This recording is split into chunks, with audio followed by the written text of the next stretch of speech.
Hello students, आप कैसे हैं सभी। मैं आपके अपने YouTube चैनल पे आपका फिर से स्वागत करता हूं। देखिए फ्रेंड्स, हम इससे पहले वाली जो क्लास थी उसमें हमने राष्ट्रीय आय की जो बेसिक नॉलेज था, हम ये कहें कि जो राष्ट्रीय आय का इंट्रोडक्शन था वो हमने देख लिया था। उस इंट्रोडक्शन में हमने क्या देखा, हमने देखा कि उस इंट्रोडक्शन में जो उसका अर्थ था उसकी हमने जानकारी ली थी। और मैंने आपको ये बताया था कि जो राष्ट्रीय आय होती है इकोनॉमिक्स में, जहां भी आपको ऐसी प्रतियोगिता परीक्षा देखने को मिले जिसमें इकोनॉमिक्स का सिलेबस होगा, वहां राष्ट्रीय आय वाला टॉपिक या जो बिंदु है आपको 100% देखने को मिलेगा। और आपको यहाँ से आपके जो पेपर है, क्वेश्चन पेपर है, वहां उसमें प्रश्न आते ही आते हैं। तो हमने ये देखा था कि राष्ट्रीय आय होती क्या है। आज हम चर्चा करेंगे, जैसा कि हमें करनी भी चाहिए ऐसी चर्चा, कि राष्ट्रीय आय के जो बेसिक कॉन्सेप्ट होते हैं वो कौन कौन से हैं। हम आज देखने वाले हैं, जैसे कि आपको बोर्ड पे दिख रहा है, राष्ट्रीय आय के बेसिक कॉन्सेप्ट क्या है, राष्ट्रीय आय के कॉन्सेप्ट क्या है, concept of national income board पे देखिएगा, राष्ट्रीय आय की अवधारणाएं, ठीक है। इन्हें हम इंग्लिश में कह सकते हैं कॉन्सेप्ट ऑफ नेशनल इनकम, ठीक है। ओके, चलते हैं आगे। देखिएगा, राष्ट्रीय आय जो होती है उसकी बेसिक रूप से टू ही कॉन्सेप्ट होते हैं, यानी राष्ट्रीय आय के दो ही मुख्य कॉन्सेप्ट होते हैं। बाकी अदर जो कॉन्सेप्ट होते हैं वो हम कह सकते हैं इन्हीं दो कॉन्सेप्टों से निकले हुए हैं, ठीक है। मुख्यतः राष्ट्रीय आय के जो टू कॉन्सेप्ट है वो कौन कौन से कॉन्सेप्ट हैं, देखिएगा। First is national product, first is national product, जैसा कि आपको बोर्ड पे दिख पा रहा है। पहला जो कॉन्सेप्ट है वो है राष्ट्रीय उत्पाद, ओके। और दूसरा जो कॉन्सेप्ट है वो कौन सा है, घरेलू उत्पाद, डोमेस्टिक प्रोडक्ट, ओके। ये डोमेस्टिक जो प्रोडक्ट होते हैं वो क्या है, ये देखिएगा थोड़ा सा।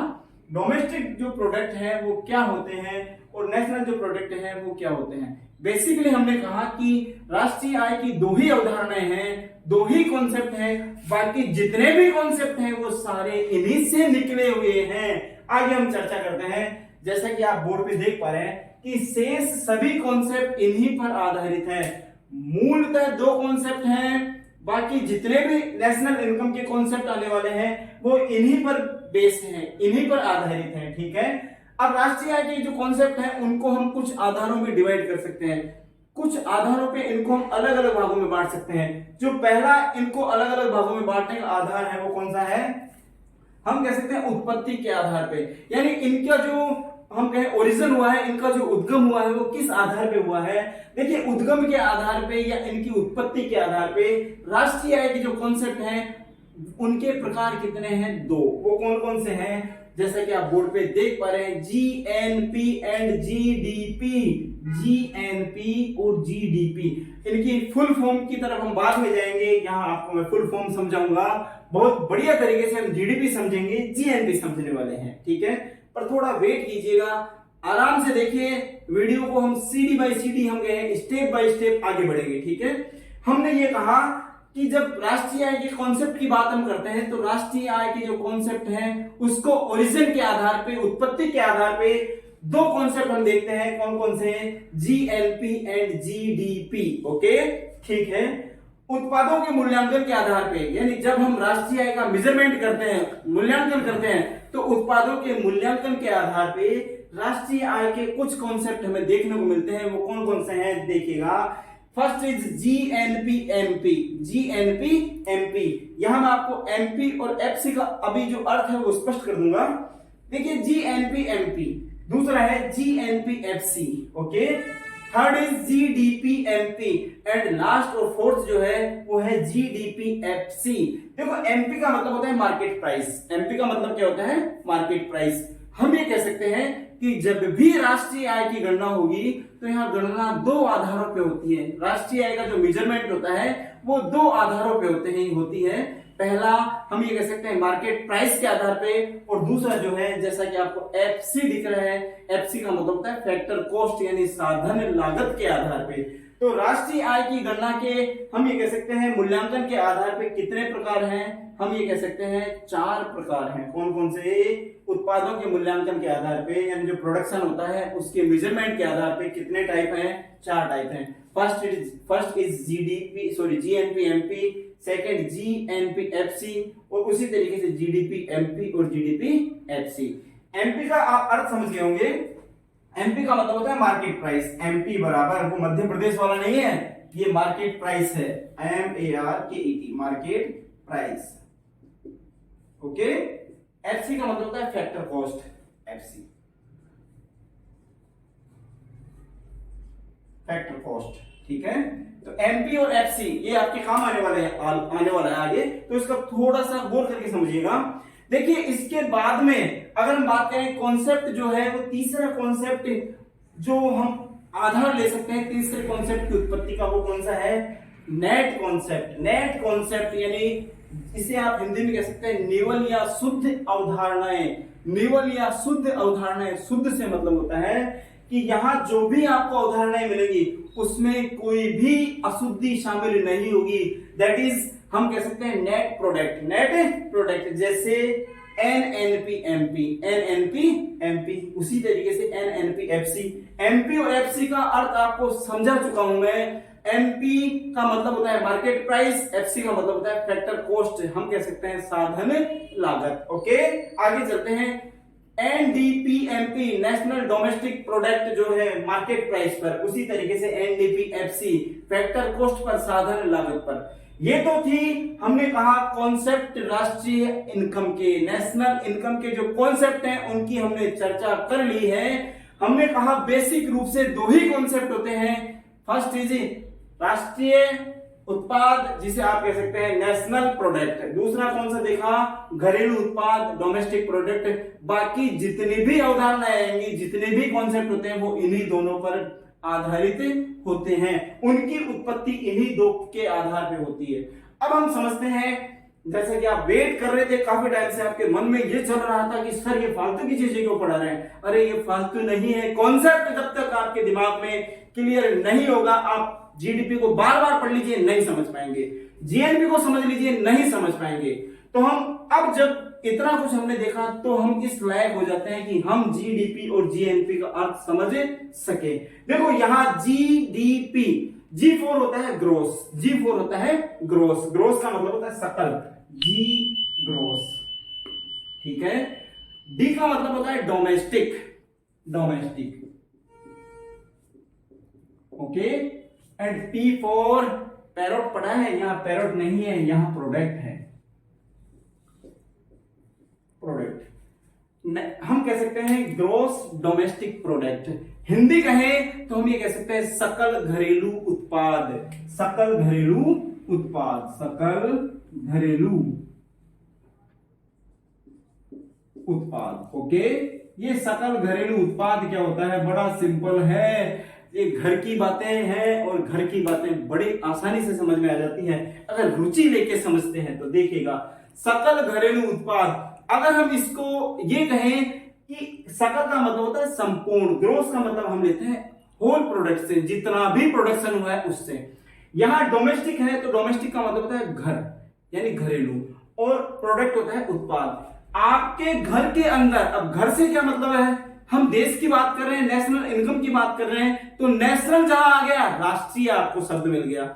हम एक देश की बात कर रहे हैं तो हम ये कह सकते हैं कि जीडीपी क्या है? एक देश की घरेलू सीमाओं के अंदर अंदर एक वर्ष में जितना भी उत्पादन हुआ है, एक वर्ष में जितना भी उत्पादन हुआ है एक देश की घरेलू सीमाओं में, एक वर्ष में जितना भी उत्पादन हुआ है उस उत्पादन का अंतिम मूल्य का जो योग होगा दैट इज जीडीपी होगा। ठीक है। एक देश में एक वर्ष की अवधि में जितना भी उत्पादन होता है, देखिए ये मैं बार बार आपको कह रहा हूं कि उत्पादन दो ही चीजों का होता है, first is goods and second is service.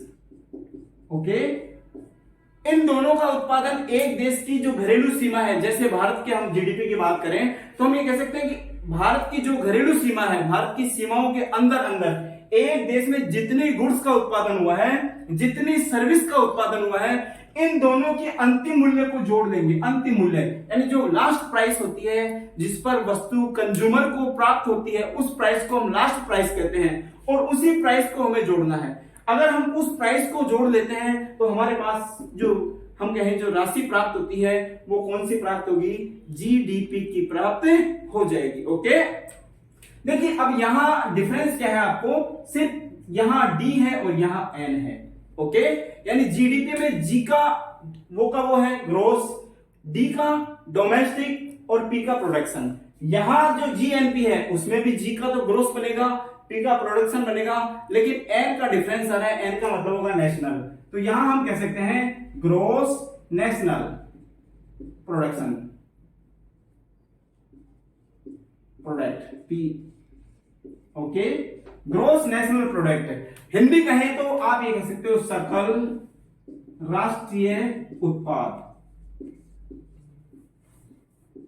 देखो बड़ा सिंपल है। देखो हमने कहा कि यहां घर की बात है और यहां बात किसकी आ रही है, राष्ट्रीय सीमाओं की। यानी जब हम कहें कि घर का जो उत्पादन है उस घर के उत्पादन में हम विदेशों से प्राप्त अगर उत्पादन भी जोड़ लेते हैं, घर का जो उत्पादन है उसमें हम विदेशों से प्राप्त जो प्रोडक्शन है उसे भी अगर जोड़ लेते हैं तो कौन सी अवधारणा बन जाएगी, जीएनपी की अवधारणा बन जाएगी।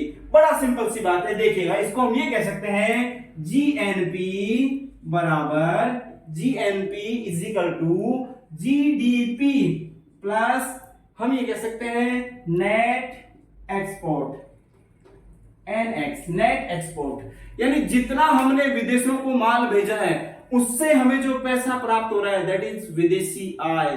ये क्या है, हम कह सकते हैं फॉरेन इनकम है, फॉरेन इनकम है। नेट एक्सपोर्ट जो है, जितना हमने देखिए घर में उत्पादन किया, घर की सीमाओं में जो उत्पादन किया उसमें अगर हम विदेशी आय भी जोड़ देते हैं, विदेशी आय बार बार कह रहा हूं मैं, अगर उसमें हम फॉरेन इनकम को जोड़ देते हैं तो हमारी जो अवधारणा बनेगी वो कौन सी बन जाएगी, जीएनपी की अवधारणा बन जाएगी। अब यहां से एक बड़ा सिंपल क्वेश्चन बार बार एग्जाम में पूछा जाता है, वो क्या है कि जीडीपी और जीएनपी में अंतर किसका होता है। मेरे भैया यहाँ सीधा सा अंतर किसका होता है, विदेशी आय का अंतर होता है। समझने की बात है कि जीडीपी और जीएनपी में अगर कोई अंतर है तो वो किसका अंतर है, विदेशी आय का। जीडीपी में क्या करते हैं, घर की सीमाओं का उत्पादन जोड़ते हैं, और विदेश जो हम कह सकते हैं जीएनपी है उसमें हम घर की सीमाओं के उत्पादन के साथ साथ में कौन सा उत्पादन जोड़ लेते हैं,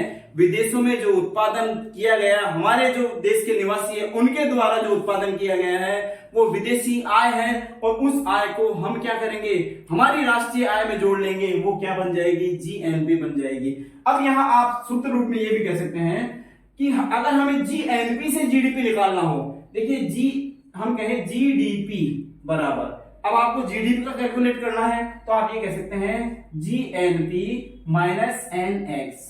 एनएक्स का मतलब आपको पता है विदेशी आय, फॉरेन इनकम, फॉरेन एक्सपोर्ट, विदेशी आय। ओके, देखिए बड़ा सिंपल है, एक को दूसरे से जोड़ते जाइए, आपकी जितनी भी अवधारणाएं वो अपने आप बनती जाएंगी।